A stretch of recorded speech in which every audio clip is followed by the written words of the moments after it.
महाकाय सूर्यकोटि समप्रभा निर्विघ्नं कुरु मे देव सर्वकार्येषु सर्वदा।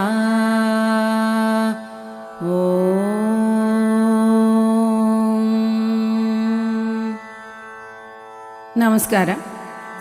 വിഘ്നങ്ങൾ അകറ്റി ഭക്തരെ കാക്കും വിഘ്നേശ്വരൻ. എന്തു നല്ല കാര്യങ്ങൾ ആരംഭിക്കുമ്പോഴും ആദ്യം കുമ്പിട്ട് നമസ്കരിക്കുന്നത് ഗണപതിയെയാണ്. മുന്നോട്ടുള്ള പാതയിലെ വിഘ്നങ്ങളെല്ലാം അകറ്റി മനസ്സിൻ്റെ ഭയം അകറ്റി മുന്നോട്ട് നയിക്കുന്ന വിഘ്നേശ്വരൻ.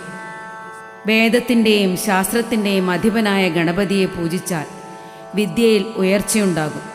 ചിങ്ങമാസത്തിലെ ചതുർത്ഥി, തുലാമാസത്തിലെ തിരുവോണം, മീനമാസത്തിലെ പൂരം എന്നീ നാളുകൾ ഗണപതിക്ക് ഏറ്റവും പ്രിയപ്പെട്ട ദിനങ്ങളാണ്. വിശേഷാൽ പൂജിക്കേണ്ട ദിനങ്ങളാണ്.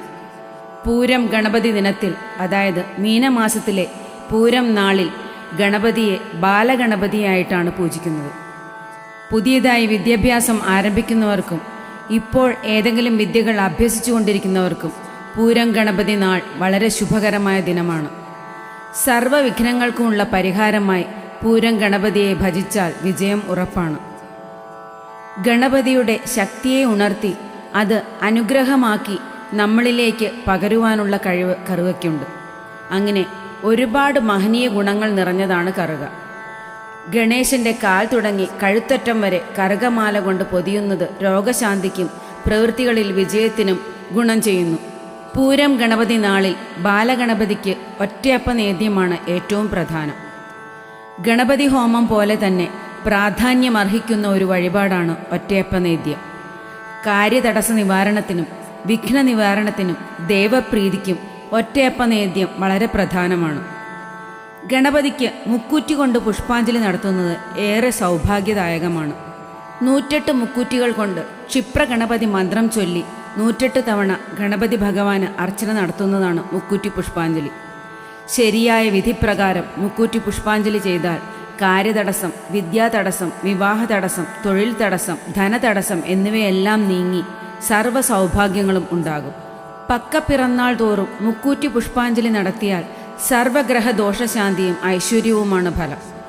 പ്രത്യേക കാര്യസിദ്ധികൾക്ക് അശ്വാരൂഢ മന്ത്രം ചൊല്ലിക്കൊണ്ട് മുക്കൂറ്റി ഹോമം ചെയ്യുന്നത് ഏറെ ഫലപ്രദം. മുക്കൂറ്റി സമൂലം കഴുകി വൃത്തിയാക്കി മാല ചാർത്തുന്നതും വളരെ വിശേഷമാണ്. മോദകത്തിൻ്റെ പ്രാധാന്യം ഏവർക്കും അറിയാവുന്നതാണല്ലോ. ഗണേശന് ഏറ്റവും പ്രിയപ്പെട്ട വഴിപാട്.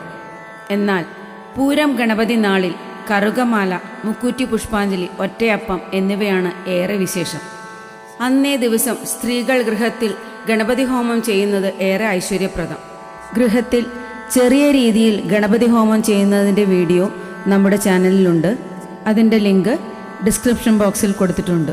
ഈ വർഷം 2026 മാർച്ച് 31 ചൊവ്വാഴ്ചയാണ് പൂരം ഗണപതി വിശേഷം. ശ്രീ ശിവപാർവതിക്കും ഗണപതി ഭഗവാനും കാമദേവനും വിശേഷമായ മീനപ്പൂരം ഉത്സവം.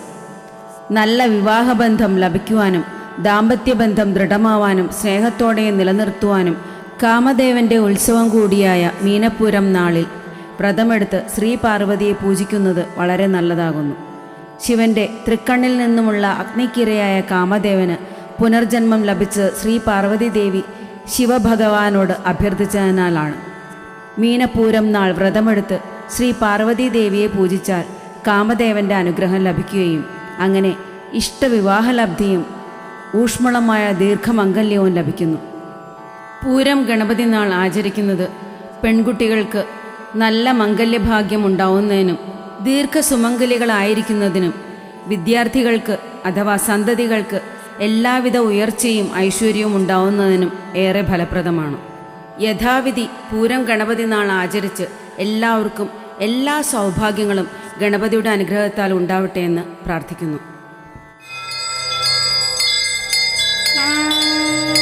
ഓം